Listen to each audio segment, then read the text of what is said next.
DH, that opens the door up for someone like Ryan Braun. I tell you, another player who also could benefit from that is Ryan Healy.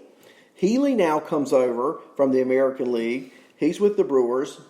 Probably, well, he may well be their third baseman, but if not, he's certainly going to get at bats. And then, of course, there's Ben Gamel, the left-handed side of the reserve outfield. With more right-handed pitchers, Ben Gamel now, I think, becomes more fantasy relevant. Again, we're going to keep a look at how the Brewers structure their team when we get back to play.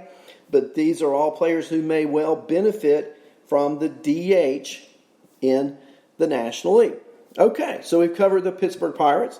We've covered the Milwaukee Brewers. Lenny talked about the Reds near the end of the show, and there's several players for the Reds who could certainly benefit and will benefit from the universal DH. The problem with the Reds, they are loaded with extra outfielders. And one of the players that last year for Cincinnati, and we all became infatuated with Aquino, got that, understand why, okay? Aquino was a force when he broke in last year, 19 homers on the year. Wow. He tied Rhys Hoskins' record for the most home runs in a player's first 30 games with 14. And then he just batted 196 with a 31% strikeout rate in his last 27 September games. So do we see more regression? Do we see more stability? You only had just a cup of coffee with Aquino. So I hate to say what you might get there, but we do know he's a player. I tell you, another player, though, that I like with the Reds who just does not get as near as much attention as Aquino is Phillip Ervin. Phillip Ervin can play outfield. Phillip Ervin can play first base. Last year in limited at-bats, he hit .271. He had 7 home runs. So there's another possibility. Now, Castellanos, who came over in the offseason, is not a good fielder. He could certainly DH against left-handed pitchers. And if that happens, then you've got an outfield slot that has opened up. Does that mean Winker plays more as a left-handed bat? Does that mean Ervin plays more? You got Akiyama coming over from Japan, who's going to be, they're saying, the starting outfielder against righties. It's a good problem to have in Cincinnati, but you've got so many players. Now, you've got Nick Senzel, who we haven't even talked about. Senzel's going to get at bats in that lineup. Castellanos is going to get at bats in that lineup. So now we've got to share the other 2 positions, DH and other outfield, between Winker, Ervin, Akiyama, and Aquino. So, again, we've got to keep an eye on what Cincinnati does when we come back from our break. I think Winker probably is the big winner there, because by the Reds going out and investing in Akiyama, a lefty, Winker now against right-handed pitchers may have got a spot back that he had lost to the Japanese free agent signing. So, Winker hit 16 homers last year, a .269 average.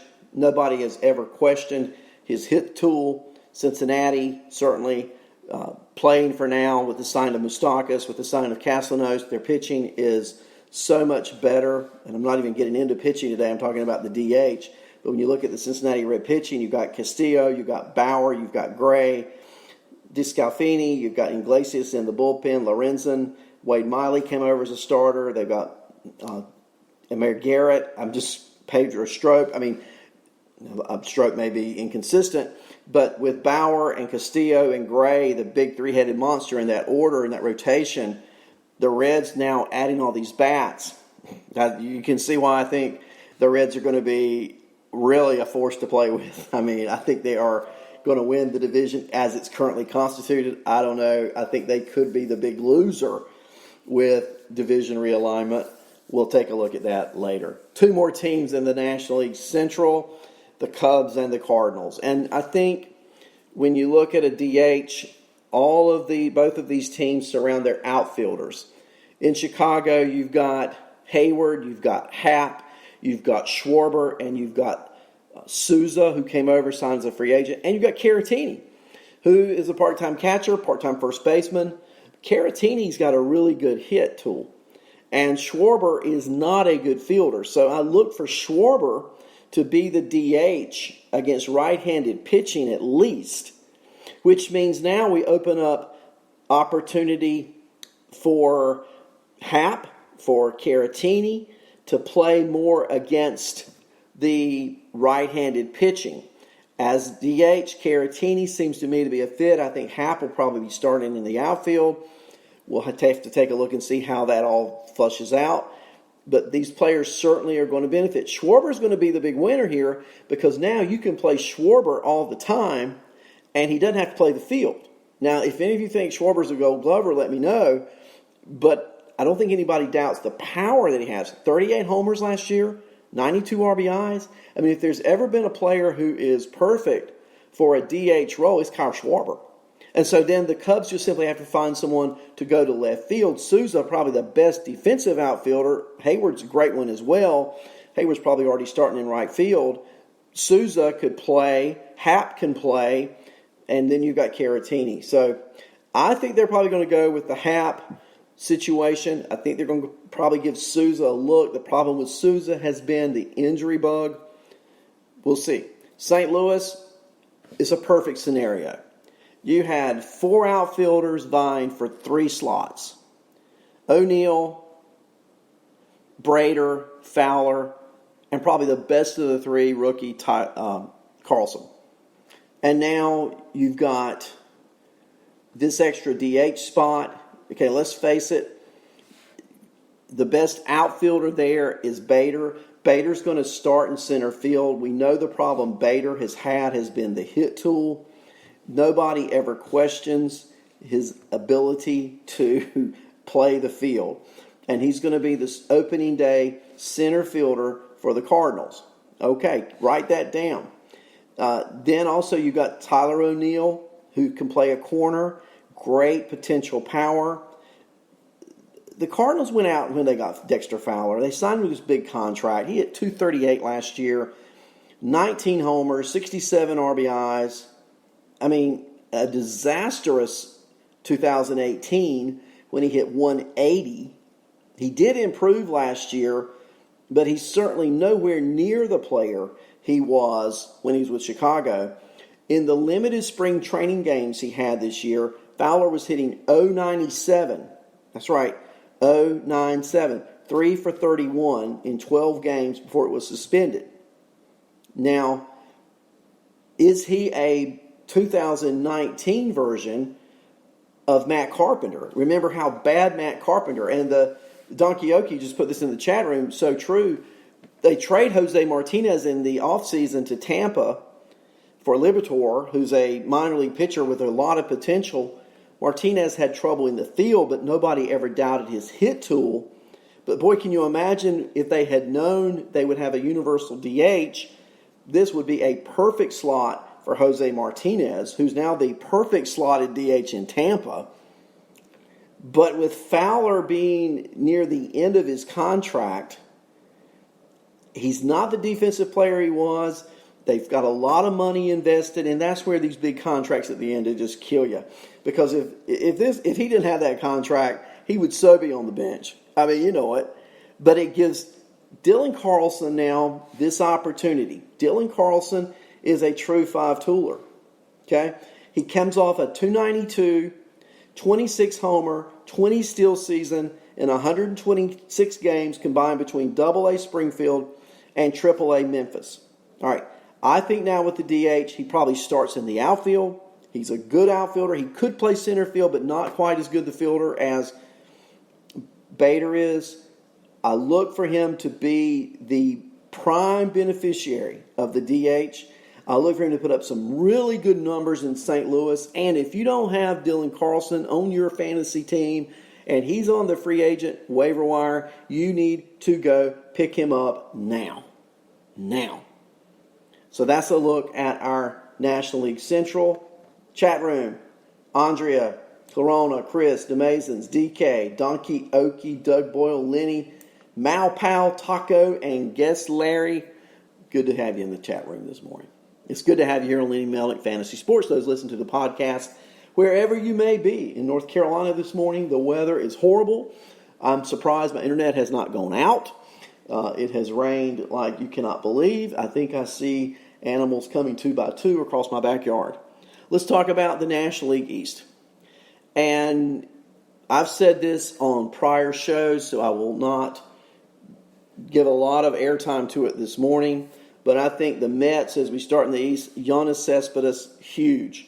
Huge. He is huge for the Mets. He will be their DH. Okay? Now, you've got Smith, Dominique Smith, who, remember last year, the battle at first base, and eventually Dominique Smith lost out, and he became a bench player, and he played pretty well off the bench. But let's face it, you got Yoenis Cespedes. He's got every incentive to play his very best baseball. Before we had the stoppage, he was running, he was hitting. He should be ready to go. And with his now what I call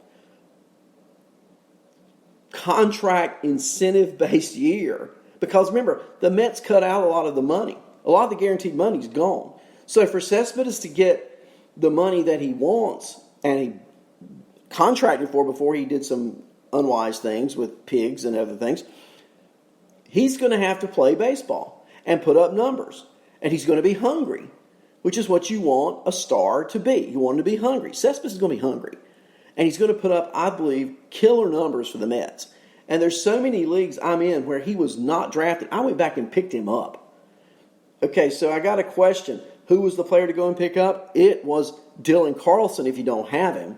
Because look for Carlson with his DH to be a regular for St. Louis, and look for Cespedes to be a DH for the Mets.